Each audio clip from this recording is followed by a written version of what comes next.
बारामतीतल्या कन्हेरीच्या मारुतीरायाचं दर्शन घेऊन महायुतीच्या उमेदवार सुनेत्रा पवार यांच्या प्रचाराचा नारळ फोडण्यात आला। यावेळी मंत्री अदिती तटकरे यांना अजित पवार यांच्या आठवणीनं अश्रू अनावर झाले। अजित पवार यांच्या निधनानंतर सुनेत्रा पवार यांनी घेतलेल्या भूमिकेचं अदिती तटकरेंनी कौतुक केलं। एवढंच नाही तर अजित पवारांना मुख्यमंत्री म्हणून बघायचं स्वप्न सुनेत्रा पवार यांच्या माध्यमातून पूर्ण होईल अशी इच्छाही अदिती तटकरेंनी यावेळी बोलून दाखवली। आपल्या सर्वांचाच आधारस्तंभ, आपल्या सर्वांच्याच मनामध्ये रुजलेल्या आपल्या रुबाबदार नित्याला आदरणीय अजित दादांना सुरुवातीला निमित्ताने मी अभिवादन करते, श्रद्धांजली अर्पण करते। राष्ट्रवादी काँग्रेस पक्षाच्या सन्माननीय राष्ट्रीय अध्यक्षा, राज्याच्या पहिल्या महिला उपमुख्यमंत्री आणि या बारामती विधानसभा मतदारसंघाच्या महायुतीच्या उमेदवार आदरणीय सुनेत्रा काकी, आजचा आपला दिवस आपल्या सगळ्यांसाठीच अतिशय भावनिक आहे, अतिशय आव्हानात्मक आहे। या कार्यक्रमाच्या निमित्ताने, या प्रचाराच्या शुभारंभाच्या निमित्ताने ज्यांनी सर्वच कार्यकर्त्यांना एकत्रितपणाने घेऊन आम्हा सगळ्यांनाच आज या प्रचाराच्या शुभारंभासाठी येण्याची सूचना दिली, ते पार्थदादा असतील, जयदादा असतील, यांचे सुद्धा मी या निमित्ताने सुरुवातीलाच आभार व्यक्त करेन।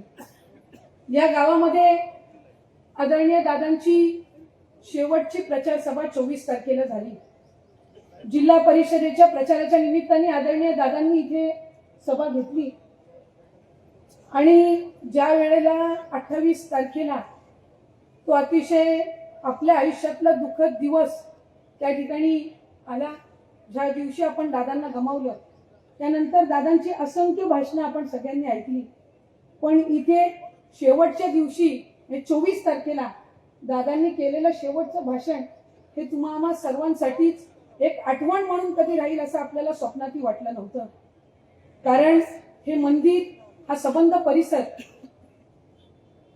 हा बारामतीच्या प्रत्येक निवडणुकीच्या दृष्टिकोनातून, प्रत्येक सामाजिक चळवळीच्या दृष्टिकोनातून अतिशय महत्त्वपूर्ण राहिलेला आहे। ज्या ज्या वेळेला आदरणीय दादा निवडणुकीला सामोरं जात असत, त्या वेळेला इथे येऊन ते नतमस्तक व्हायचे आणि इथे मारुतीरायाचं दर्शन घेऊन त्यांच्या प्रचाराची सुरुवात ते त्या निमित्ताने करायचे। दादा तुम्हा आम्हा सर्वांच्या कुटुंबातील एक व्यक्ती होती। कुटुंबासारखी जसं आपले आई वडील आपल्याला जोपासतात तसं आपल्या त्या नेत्याने आपल्याला जोपासलं, आपल्या चांगल्या वाईट सगळ्या दिवसांमध्ये आपली साथ दिली, आपल्या सगळ्यांसाठी त्यांनी गावामध्ये विकास कामं केली, अनेक गावं त्यांनी घडवली आणि ती घडवत असताना दादांनी असंख्य स्वप्न या मतदारसंघासाठी बघितली असतील।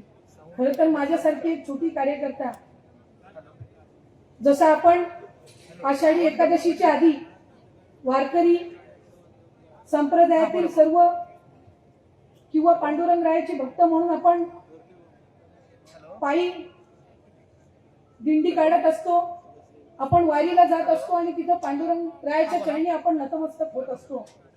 तशा कुठल्याही लोकप्रतिनिधीसाठी विकासाची पंढरी कुठली तर ती बारामती। आमच्यासारखे असंख्य कार्यकर्ते आज या बारामतीमध्ये येतात।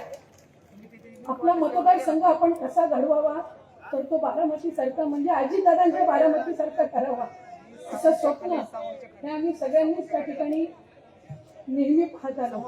आपण सगळ्यांनीच ही निवडणूक हातात घेतली आहे। आमच्या सारख्यांची सगळ्यांचीच आपली इच्छा होती की ही निवडणूक बिनविरोध व्हावी। कधी कधी काही निवडणुका बिनविरोध होत नसतात, त्याला आपण नकारात्मक नाही तर सकारात्मक पद्धतीने घेतलं पाहिजे। म्हणून सर्वाधिक मताधिक्यांनी आज दादांनंतर आपल्याला कोणाला निवडून आणायचंय हे उत्तर जर आपल्याला द्यायचं असेल तर ते सुनेत्रा काकींच्या रूपाने आपल्याला या निवडणुकीमध्ये द्यायचं। माझी आपल्या सर्वांना कळकळीची विनंती आहे, आज आम्ही इथे सर्वजण सुनेत्रा काकींना या माऊलीला पाठबळ देण्यासाठी आलो की आम्ही सर्वजण काकी आपल्या सोबत आहोत. आम्हाला सगळ्यांना दादांनी मार्गदर्शन केलं, आम्हाला सगळ्यांना दादांनी संधी दिली आणि दादांनंतर काय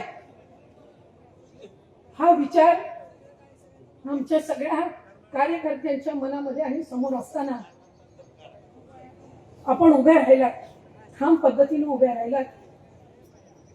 तुमच्या मनातलं, तुमच्या आयुष्यातलं सर्वात मोठं दुःख हे बाजूला सारून तुम्ही राष्ट्रवादी काँग्रेस पक्ष, अजितदादांचं स्वप्न पूर्ण करण्यासाठी तुम्ही उभे राहिलात. हे ऋण आम्ही कधी फेडू शकणार नाही. हे ऋण मला या निमित्ताने व्यक्त करावं असं वाटतं. आणि काकी आज आम्ही सबंध कार्यकर्ते म्हणून आपल्या सोबत आहोत, पण आम्हाला सगळ्यांना विश्वास आहे की ही जी सगळी असंख्य जनता आहे ते सगळे तुमच्या सोबत आहेत. आणि जसं दादांची विकसित झालेली बारामती बघण्यासाठी आम्ही सगळेच जण आजपर्यंत येत राहिलो, तसं पुढच्या कालावधीमध्ये दादांची आणि सुनेत्रा काकींची विकसित झालेली बारामती ही बघायला आम्हाला या ठिकाणी यायचंय. आणि ती संधी ही तुमच्या माध्यमातून आम्हा सगळ्यांना, संबंध महाराष्ट्राला त्या निमित्ताने मिळावी अशीच कळकळीची विनंती मी आज या निमित्ताने करते. राज्याची पहिली महिला उपमुख्यमंत्री म्हणून काकी आपल्याला या ठिकाणी संधी मिळाली. आम्हा सगळ्या कार्यकर्त्यांचं नेहमी एक स्वप्न राहिलं, आम्हाला दादांना मुख्यमंत्री म्हणून पाहायचं होतं. आमच्या सगळ्यांची ती इच्छा होती. जरी दादा 6 वेळेला उपमुख्यमंत्री झाले, ते पद मुख्यमंत्री म्हणून जरी मिळालं नसेल तरी आम्ही त्याच पदावर, त्याच खुर्चीवर दादांना नेहमी पाहत आलो. कदाचित हे आमच्या सगळ्यांचं दुर्दैव असेल, कदाचित राज्य म्हणून सुद्धा दुर्दैवी असू शकतं की दादांसारखा मुख्यमंत्री हा कधी लागू शकला नाही. पण मला खात्री आहे काकी ते स्वप्न तुमच्या माध्यमातून ते पुढच्या कालावधीमध्ये पूर्ण होईल.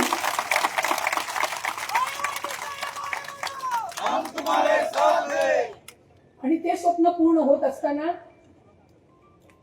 जसं आपण सगळे दादांना मोकळीक द्यायच्या की दादा तुम्ही प्रचाराचा शुभारंभ करा, बाकी आम्ही सगळं बघून घेऊ, तसं आज माझ्या उपस्थित असणाऱ्या सर्व लाडक्या माझ्या बहिणींना, दादांच्या लाडक्या बहिणींना माझी विनंती राहील, आज ही माऊली आपल्या घरातली माऊली आहे, आपली ज्येष्ठ बहीण आहे, आपली माऊली आहे असं समजून आपण प्रत्येकीने जबाबदारीने प्रत्येक घरापर्यंत आपण पोहोचलं पाहिजे. आणि सर्वाधिक मताधिक्यांनी एक पहिल्या महिला उपमुख्यमंत्र्याला आपण कसं निवडून आणू शकतो हे आपल्या माध्यमातून आपल्याला दाखवायचंय.